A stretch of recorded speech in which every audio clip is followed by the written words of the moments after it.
మనకెందుకులే అని అనుకుంటే రాజు లెక్క బతికేటోడు.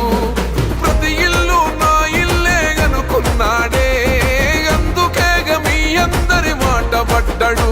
మా పవనన్నని ఒక్కసారి తాకి చూడురా, మా అన్నదమ్ములంతా నీకు అగ్గి పెడతారు.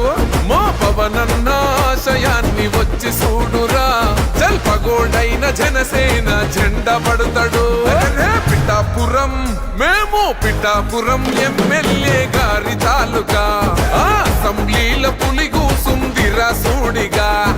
పిఠాపురం ఎమ్మెల్యే గారి తాలూకా, అసెంబ్లీల పులి కూసుందిరా సూడిగా.